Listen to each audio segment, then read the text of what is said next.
All right, so that's what you're left with.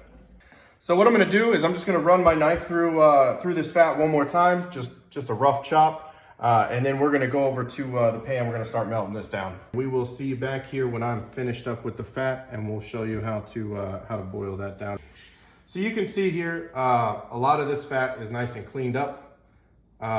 There's just a little bit of pieces of meat here and there somewheres, but we're gonna go ahead and we're gonna get this all melted down into beef butter. So again, just getting it a little bit smaller, nothing crazy. And like I said in the last video, you can run this through a grinder. The issue with running it through a grinder, like I was telling you earlier, if you end up with any sinew and you have like a KitchenAid or a Cuisinart, you're gonna need to make sure that there's no sinew, because it'll just plug up your grinder there. You'll have to keep cleaning the blade off. So you can see really no rhyme or reason. This is all gonna get stirred around. It's gonna cook down. There we go. And then we will come over to the pan here.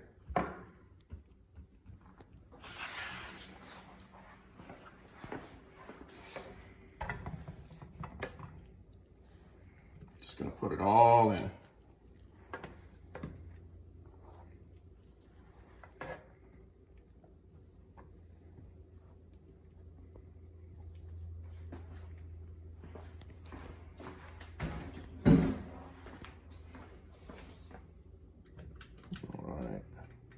We're gonna start out with the burner on high until we start to hear it sizzle. We'll let it cook down a little bit, and then we'll turn it down. Make sure that you have a pan with a lid, because towards the end, when it turns into crackling, it'll start to splatter on you. We'll come back in just a few minutes. We're gonna let this cook down a little bit, and I'll let you see what it looks like in about 10 minutes.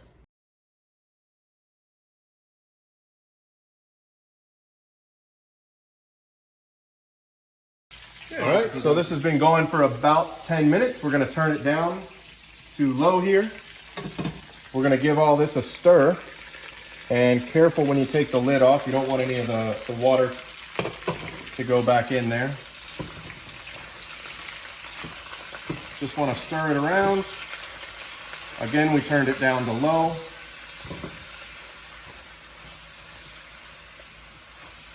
And we're just gonna let this melt. So you can see when you shake it, it's got a jiggle to it. So there's still fat in there that we can render down.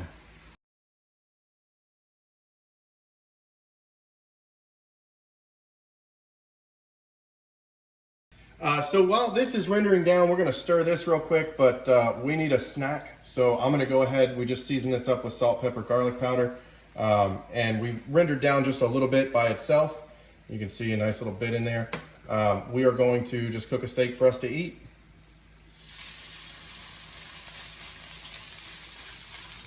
So I'm at Andrew's house right now, which is why we're using 2 nonstick skillets and rubber tongs. So why don't you have any kosher salt? Exactly. You know? Yeah. That's exactly right.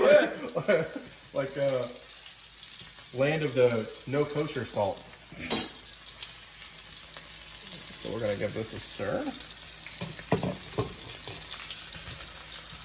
And you can really see it pulled up down at the bottom there now. You really wanna see all that. You don't wanna see it browning as much. If it browns, it's not gonna render anymore. So you wanna get as much out of it as you can at this stage. We may kick up the heat just a little bit more. After it renders, is there anything you can do with it? Or is it trash? You could salt it and eat it, but I'm not about that life. No, but you wouldn't like grind it afterwards, right? No. Okay. Oh, that was good, man. And that's in the rendered fat, huh? Mm-hmm.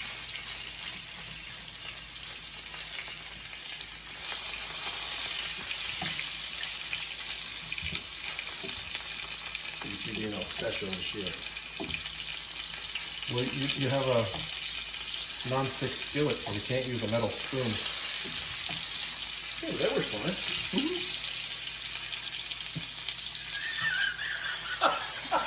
I can only imagine what's going through your mind right now. I'm like, Yeah. what does this guy have in his house? This is next to a cardinal sin. Cooking a steak in a fucking non-stick skillet, dude. All right, well, I will take full blame for that. Michael was doing his thing, and we just didn't bring the stuff over today. So we were filming in my kitchen, and yeah, so non-stick all the way, right? No, definitely stainless steel or cast iron. Oh man, all right. We'll do better I will do better next time. How about that? Amazon. I have Prime. You can order through my Prime. All right, we'll do that. We'll order through there. I got basil though. I got basil, thyme, some onion, pepper, Got the two-step. garlic, salt. Yeah. I got some stuff here. And we can't put it in the oven. So what I'm gonna do is basically just turn it down. How many things can we not do with Andrew's house? I'm gonna turn it down a little bit and just let it cook through. I have giant soup pots though. We can make giant soups here.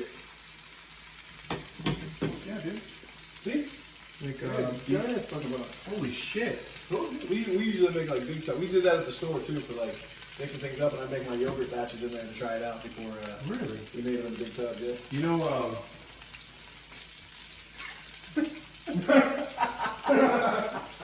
like, do you have a No. Do you have a Do you have a refrigerator? Yeah, everyone has. No. I got a refrigerator. Is there anything in it? No. No. Anything in the freezer? No, Not really. Yeah, I got some. You want some desserts from 3 years ago? Maybe a package of vegetables from They're a little freezer burn, but it'll be okay. Cut around it. No, you just cook it a little extra. Yeah. And then the moisture gets out of there. Make sure you defrost it fully. Man, look at that froth. Is that what it's supposed to do? Well, we don't have any butter, so it's One more thing on the list. it's kind of cooking the seasoning and stuff, but it's fine. It'll do what we want it to, which is just keep the steak hot. Oh my Just God. looking to keep the steak hot and cook it through.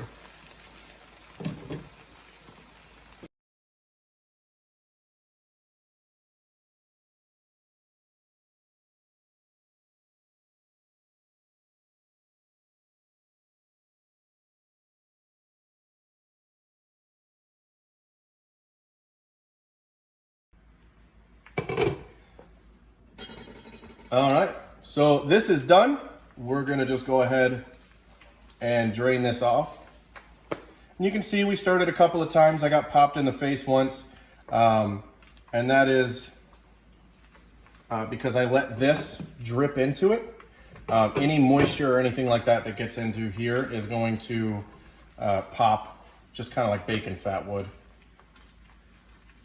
All right, so now we're gonna take this over and we're gonna dump it. I think we should do it right over here. Good.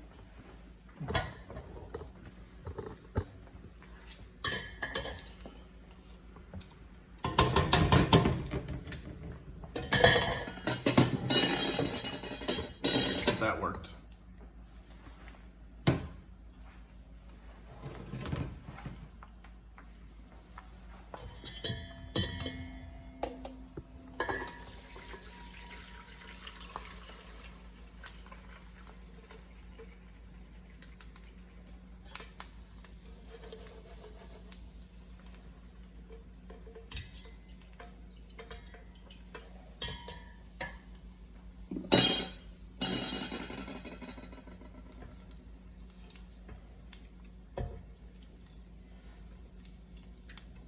Oh no!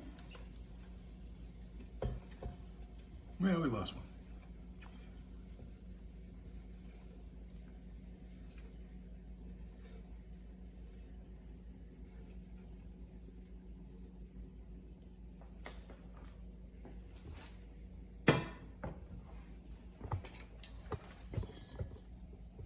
Reunited and it feels so good.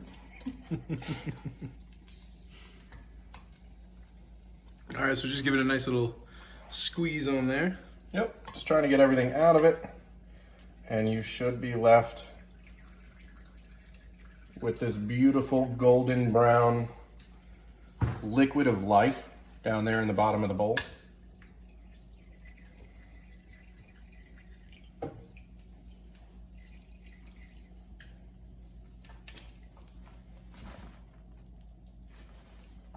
Get it off the bag. Spread it out, cool it down. That's a good point. You want to cool it down by spreading it out. Yeah, spread it out. Actually, it's really good. I probably would even salt that. All right, so that's what you're left with. And if you have a little bit of bits in the bottom, we're not really worried about that. You could run this through a cheesecloth if you really wanted to get fancy with it, but this is more than fine. Now, a couple of things you can do. You do not want to season this now. If you season this right now, you put garlic powder or something like that in it, it's going to fizz because this is hot enough to boil a finger right now. I mean, you could fry chicken in this, it's so hot. So another good use for this, if you go through a lot of fat, you can fry French fries in it. You can use it obviously for oil for steaks. Any kind of vegetables you can cook in this, and you just add a little bit. It's just like butter. Now, when you go to season it, you're gonna wanna make sure it's cooled down. You'll season it, and then you can kind of make a compound butter with it. So you use, half of this, half of, a high quality salted or unsalted butter if you'd rather control the salt a little bit better. You can do some weird things with it, like put crushed red pepper in it, Cajun seasoning, kind of season it to how you like it, but just a little bit of salt, pepper, and fresh garlic goes a long way with this. Throw in a little bit of, ground thyme or chopped thyme, and then you have just a nice compound butter. So again, we're gonna let this cool down. It's still nice and hot. Now, quick question: is it going to stay as an oil or not? Let's talk about No, it is going to solidify. So what you're going to look for when this is cool enough to put in the fridge, it's going to look just like butter. You're going to notice it's going to look like fat. It's going to look like lard if you've ever seen lard, but it's beef tallow. So this is 100% the liquid from just melted fat. So this is, when we cool it down enough, going to turn back into a semi-solid.